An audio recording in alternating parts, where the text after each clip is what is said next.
Tuhanku, sebab Kau setia. Ku memuji-Mu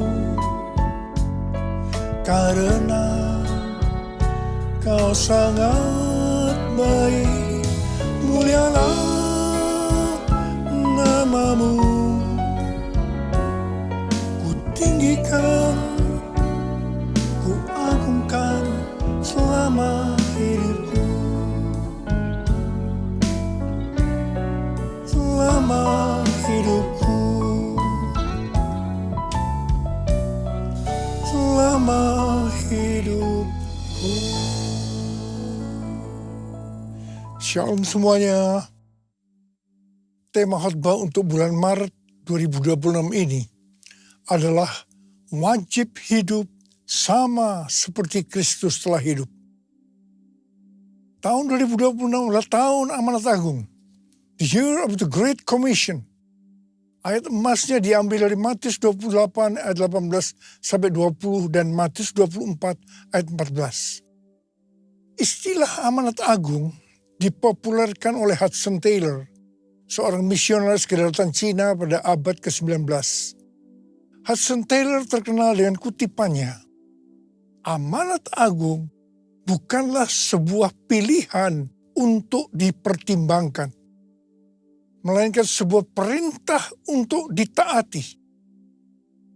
Yang dimaksud dengan amanat bukan sekedar perintah, tetapi suatu perintah pengutusan yang diperlengkapi dengan kuasa dan otoritas ilahi, sesuai dengan perkataan Yesus dalam Matius 28 ayat 18 dan 19. Kepadaku telah diberikan segala kuasa di sorga dan di bumi. Karena itu pergilah, jadikan semua bangsa muridku. Setiap kali kita berbicara tentang amanat agung, kita diingatkan tentang hal-hal sebagai berikut. Sesuai dengan Roma 8 ayat 29, maka kita sebagai orang-orang pilihan Tuhan sudah ditentukannya dari semula untuk menjadi serupa dengan gambar Yesus. Artinya, kita harus menjadi murid Yesus. Jadi goal kita sebagai orang percaya adalah menjadi murid Yesus. Siapa yang dimaksudkan dengan murid Yesus? Sesuai dengan 1 Yohanes 2 ayat 6, murid Yesus adalah mereka yang hidupnya sama seperti Kristus telah hidup.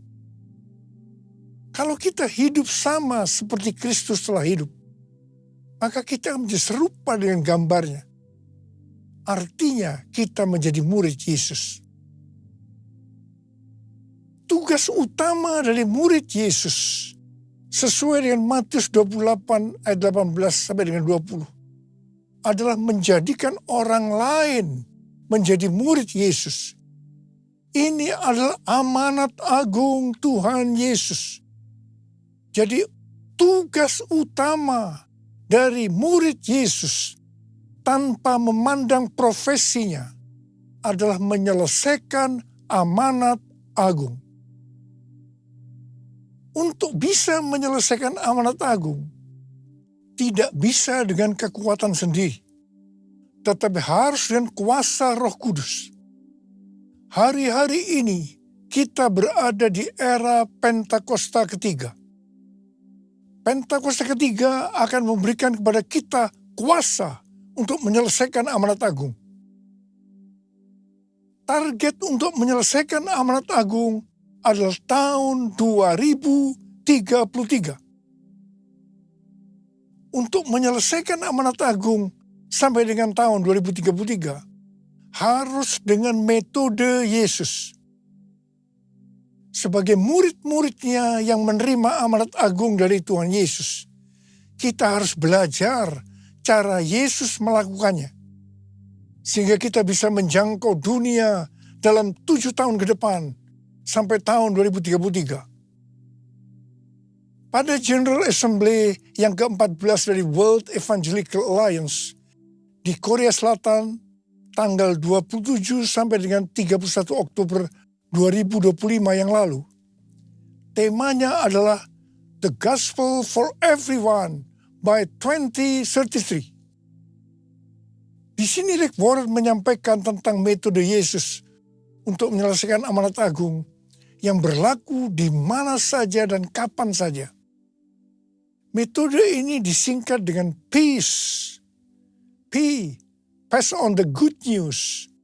Sampaikan kabar baik, Injil kepada orang lain. E, equip disciples. Perlengkapi para murid agar mereka bisa bertumbuh dan melayani. E, alleviate suffering. Ringankan penderitaan orang lain dengan menolong mereka. C, continually pray. Berdoa terus-menerus. E, establish new churches. Dirikan gereja-gereja baru.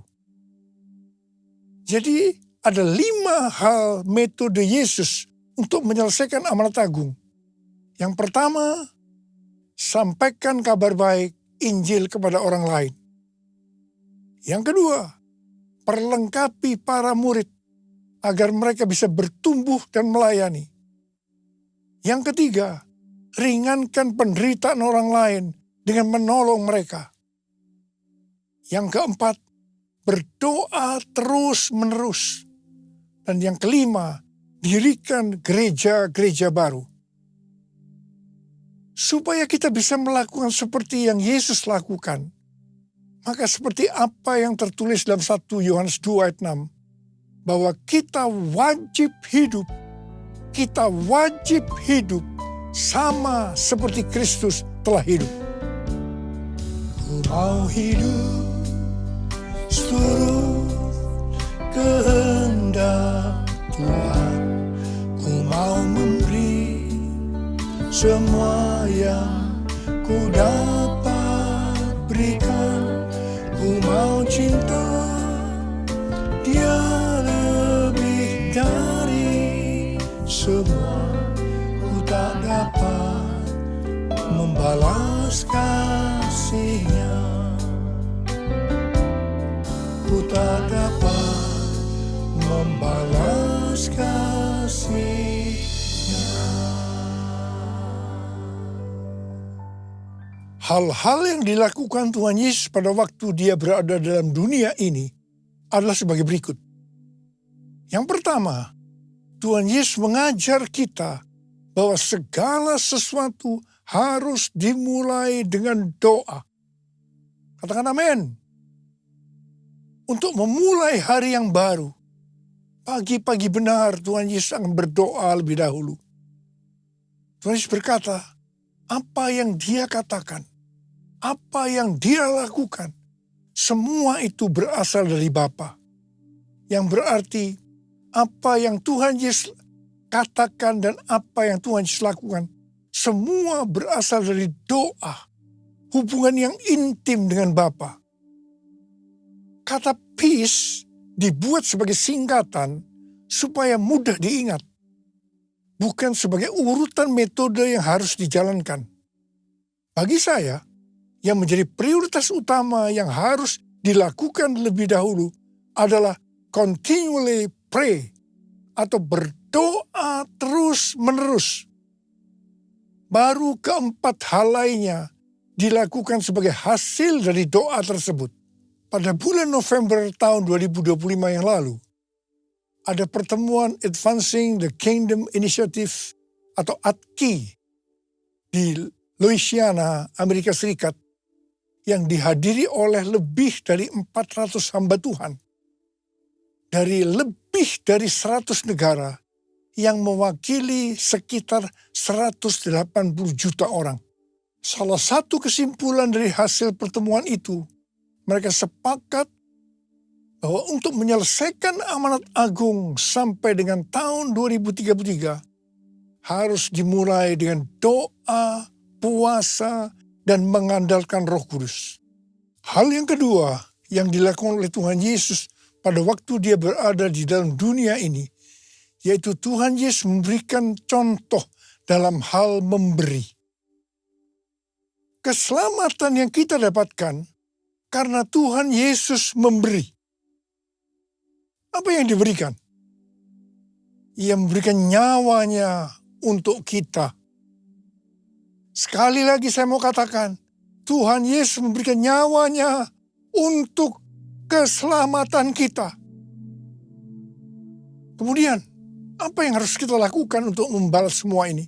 Roma 12 ayat 1 berkata, karena itu saudara-saudara, oleh kemurahan Allah, aku menasihatkan kamu, supaya kamu mempersembahkan tubuhmu sebagai persembahan yang hidup, yang kudus, dan yang berkenan kepada Allah. Itulah ibadahmu yang sejati. Keinginan terbesar dari kita seharusnya hidup kudus dan berkenan kepada Allah. Kita harus hidup bagi Allah. Kita harus mempersembahkan tubuh kita yang sudah mati terhadap dosa dan sebagai rumah Roh Kudus kepada Allah. Roma 12 ayat 2 berkata, janganlah kamu menjadi serupa dengan dunia ini, tetapi berubahlah oleh pembaharuan budimu, sehingga kamu dapat membedakan mana kehendak Allah, apa yang baik, yang berkenan kepada Allah, dan yang sempurna. Bapa, ku persembahkan tubuhku sebagai persembahan yang hidup, kudus, dan yang berkenan padamu, sebagai ibadah yang sejati. Ku sembah Kau, Tuhan, ku sembah Kau, Tuhan, ku serahkan hidupku kepadamu untuk kemuliaan nama-Mu, untuk kemuliaan nama-Mu. Hal yang ketiga yang dilakukan oleh Tuhan Yesus pada waktu Dia berada di dalam dunia ini, yaitu Tuhan Yesus keluar sebagai pemenang. Pesan Tuhan Yesus kepada 7 gereja dalam Wahyu pasal 2 dan 3, yang berarti pesan untuk gereja masa kini, adalah siapa bertelinga, hendaklah ia mendengarkan apa yang dikatakan Roh Kudus kepada jemaat-jemaat. Siapa yang menang akan masuk surga. Tuhan Yesus pada waktu masih berada di dunia dicobai oleh iblis, dan Dia keluar sebagai pemenang. Sesuai dengan Matius 4 ayat 1 sampai dengan 11. Maka setelah berpuasa 40 hari 40 malam, akhirnya laparlah Yesus. Pada saat itu datanglah iblis untuk mencobai Tuhan Yesus. Ada 3 jurus pencobaan yang dilakukan iblis kepada Tuhan Yesus. Jurus pertama, pada waktu Tuhan Yesus lapar, iblis berkata, jika engkau anak Allah, perintahkanlah supaya batu-batu ini menjadi roti. Tuhan Yesus menjawab, ada tertulis, manusia hidup bukan dari roti saja, tetapi dari setiap firman yang keluar dari mulut Allah. Di sini iblis mau meyakinkan bahwa yang paling penting untuk hidup di dunia ini adalah roti. Yang berbicara tentang makanan, pakaian, kekayaan, harta benda. Jadi ini yang menurut iblis harus dicari dengan segala macam cara. Tetapi Tuhan Yesus menjawab bahwa manusia hidup bukan dari roti saja, tetapi dari setiap firman yang keluar dari mulut Allah. Tuhan Yesus mengingatkan kita melalui perumpamaan yang diberikan tentang seorang penabur benih. Ada benih yang jatuh di antara semak duri. Benih itu tumbuh, tetapi karena terhimpit oleh semak duri, maka ia tidak berbuah. Ini diartikan sebagai orang yang oleh karena tipu daya kekayaan, kenikmatan hidup, kekhawatiran dunia, sehingga tidak berbuah. Tuhan Yesus berkata bahwa dia adalah pokok anggur yang benar. Kita adalah carangnya. Setiap carang yang tidak berbuah akan dipotong, jatuh ke tanah, menjadi kering, disapu, dan dibuang ke dalam api. Jangan sampai kita mengalami hal yang seperti ini. Tuhan Yesus juga mengingatkan kita, jangan kamu khawatir apa yang akan kamu makan, apa yang akan kamu minum, apa yang akan kamu pakai. Semua itu dicari oleh bangsa-bangsa yang tidak mengenal Allah. Tapi Bapamu yang di sorga tahu bahwa kamu memerlukan semua itu. Karena itu, carilah dulu kerajaan Allah dan kebenarannya. Maka semuanya akan ditambahkan kepadamu. Kita diingatkan, kita harus menjadi pemenang seperti Tuhan Yesus yang sudah menang. Jurus yang kedua yang dilakukan iblis kepada Tuhan Yesus, yaitu tentang mencobai Allah. Iblis membawa Tuhan Yesus ke bait suci dan menempatkannya di pinggir atap bait Allah. Lalu berkata kepadanya, jikalau engkau anak Allah, jatuhkanlah dirimu ke bawah. Sebab ada tertulis, mengenai engkau, ia akan memerintahkan malaikat-malaikatnya. Dan mereka akan menatang engkau di atas tangannya, supaya kakimu jangan terantuk kepada batu. Yesus berkata, ada pula tertulis, janganlah engkau mencobai Tuhan Allahmu. Hati-hati, iblis menggunakan ayat yang diputar balikkan, supaya kita jatuh dalam dosa. Di sini Tuhan Yesus sebagai anak Allah tahu bahwa orang yang menjatuhkan diri dari tempat tinggi karena hukum gravitasi akan jatuh dan mati. Karena itu Tuhan Yesus berkata, jangan mencobai Allah. Ada kesaksian dari Yonggi Cho tentang beberapa anak perempuan setelah dari KKR dengan hati yang berkobar-kobar pulang ke rumahnya. Mereka harus menyeberangi sungai yang sedang banjir.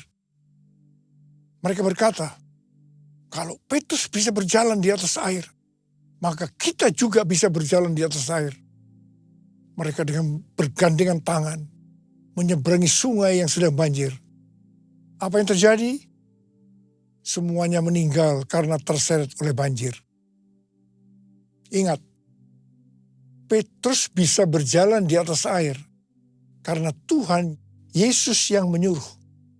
Jadi Petrus berjalan di atas firman Allah. Jadi jangan berpikir kalau kita anak Allah bisa melakukan apa saja karena akan dilindungi Allah. Sekali lagi, jangan mencobai Allah. Seperti Tuhan Yesus yang keluar sebagai pemenang, maka kita juga harus keluar sebagai pemenang. Katakan amin. Jurus ketiga yang dilakukan iblis kepada Tuhan Yesus. Iblis membawa Tuhan Yesus ke atas gunung yang sangat tinggi dan memperlihatkan kepadanya semua kerajaan dunia dengan kemegahannya dan berkata kepada Yesus, semua itu akan kuberikan kepadamu jika engkau sujud menyembah aku. Lalu berkatalah Yesus kepada iblis, enyahlah iblis, sebab ada tertulis, engkau harus menyembah Tuhan Allahmu, dan hanya kepada Dia sajalah engkau berbakti. Ingat, penguasa dunia ini adalah iblis yang berusaha agar kita menyembah Dia, menyembah iblis. Wahyu 18 ayat 4 berkata, Lalu aku mendengar suara lain dari sorga berkata, "Keluarlah kamu, hai umatku, keluarlah dari dalamnya, supaya kamu jangan mengambil bagian dalam dosa-dosanya, dan supaya kamu jangan turut ditimpa malapetaka-malapetakanya." Ini peringatan buat kita, agar jangan mengikuti sistem dunia yang bertentangan dengan firman Allah. Karena penguasanya adalah iblis. 3 jurus pencobaan yang dilakukan iblis pada Tuhan Yesus akan terus-menerus diperhadapkan kepada kita. Karena itu kita harus keluar sebagai pemenang. Sebagaimana Tuhan Yesus menjadi pemenang. Untuk bisa menyelesaikan amanat agung dengan target 2033, kita harus menjadi pemenang. Ku menang bersama Yesus Tuhan. Ku menang di dalam peperangan. Ku menang atas segala setan. Haleluya, haleluya, ku menang. Haleluya, dia bangkit. Haleluya, dia hidup. Haleluya, dia naik. Roh Kudus turun. Roh Kudus turun. Roh Kudus turun. Mari angkat tangan kita. Oleh sembah dia, sembah dia. Berbahasa roh, yang sudah berbahasa roh, berbahasa roh. Yang belum berbahasa roh, yang diam. Haleluya, haleluya, ralabalabala. Haleluya, kuralabalabalabalabala. Hurialalalalabalabalabalabalabalabala. Hurialalalabalabalabalabalabalabalabala. Hurabalabalabalabalabalabala. Hurialalabalabala. Tuhan, kami berdoa buat anak-anak-Mu. Kami mengerti bahwa kami semua wajib hidup sama seperti Kristus telah hidup. Untuk bisa menyelesaikan amanat agung dengan metode Yesus. Tuhan, terima kasih. Terima kasih, berikan kami kuasa. Kuasa untuk menyelesaikan amanat agung. Terima pengurapan Tuhan. Terima kuasa. Terima kuasa dalam nama Yesus. Dalam nama Yesus. Haleluya, haleluya. Amin.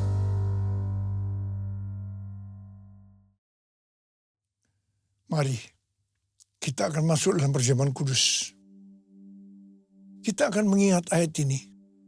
Sebab setiap kali kamu makan roti ini dan minum cawan ini, kamu memberitakan kematian Tuhan sampai ia datang. Perjamuan kudus adalah perjamuan Tuhan Yesus sendiri. Setiap kali kita masuk dalam perjamuan kudus, Tuhan Yesus selalu berkata, biarlah ini menjadi peringatan akan aku. Karena itu mari tundukkan kepala. Arahkan hati kita kepada kebaikan Tuhan. Supaya kita lebih mengasihi Tuhan Yesus. Kita lebih mengasihi satu dengan lain. Bapa, siapa kami sebelum kami mengenal Engkau? Kami semua orang berdosa. Upah dosa adalah maut, mati. Tapi Engkau yang tidak berdosa telah dijadikan dosa oleh karena kami. Engkau harus turun dari sorga mulia. Mati ganti kami dengan penderitaan yang luar biasa. Sungguh kalau kamu pikirkan betapa baiknya Engkau ya Aba. Itu Engkau ya Aba. Engkau jadikan kami sebagai anak-anak-Mu. Engkau berkati, Engkau tuntun, Engkau bela, Engkau lindungi kami. Engkau tegur juga kalau kami salah. Ya Bapa, terima kasih. Hari ini Engkau akan memberkati kami melalui perjamuan kudus. Tuhan Yesus akan memberkati kita melalui perjamuan kudus ini. Tapi Tuhan mau kita makan dan minum dengan cara yang benar. Karena itu sekarang masing-masing introspeksi. Lihat keadaan dirimu masing-masing. Jangan menyimpan dosa. Kalau ada dosa yang Tuhan ingatkan, kita harus selesaikan. Langsung minta ampun. Ampuni saya Tuhan. Ampuni Tuhan. Ampuni. Bapa, Kau melihat anak-anak-Mu yang sedang menyelesaikan segala sesuatunya dengan Tuhan. Layak akan kami untuk masuk dalam perjamuan kudus. Yesus. Kami akan masuk dalam perjamuan kudus dengan hati dan ucapan syukur. Dalam nama Yesus kami berdoa. Amin. Mari, angkat roti di tangan kanan kita tinggi-tinggi. Sebab apa yang telah kuteruskan kepadamu telah aku terima dari Tuhan. Yaitu bahwa Tuhan Yesus pada malam waktu diserahkan mengambil roti. Dan sesudah itu yang mengucap syukur atasnya. Ia memecah-mecahkannya dan berkata, inilah tubuhku yang diserahkan bagi kamu.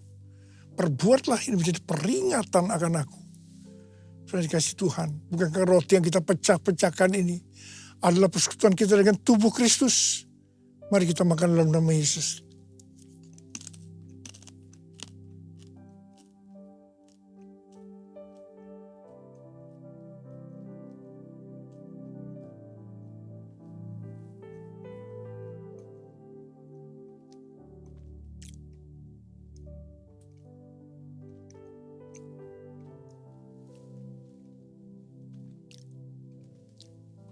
Mari, angkat cawan di tangan kanan kita tinggi-tinggi.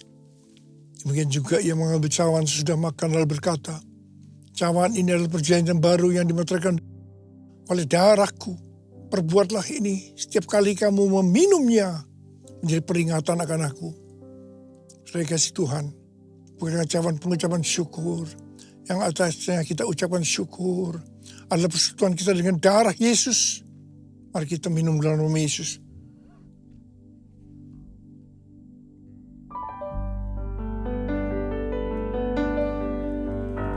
Ucapkan syukur dan terima kasih dengan suara. Jangan diam. Terima kasih Tuhan. Terima kasih Tuhan. Terima kasih ya Tuhan. Terima kasih ya Tuhan. Bala. Tuhan terima kasih. Saat ini kau sedang menyembuhkan yang sakit. Kau sedang membebaskan yang terikat. Menghibur yang susah. Menguatkan yang lemah. Memberikan pengharapan yang baru bagi yang datang dari keadaan putus pengharapan. Bapa terima kasih. Terima kasih Bapa buat kebaikan. Terima kasih. Terima kasih Yesusku. Terima kasih Yesusku. Puji syukur hanya bagi Tuhanku. Terima kasih Yesusku, terima kasih Yesusku. Puji syukur hanya bagi Tuhanku. Terima kasih Tuhan. Terima kasih Yesusku. Terima kasih Yesusku. Puji syukur hanya bagi Tuhanku. Terima kasih Yesusku. Terima kasih Yesusku. Puji syukur hanya bagi Tuhanku. Puji syukur hanya bagi Tuhanku. Puji syukur hanya bagi Tuhan.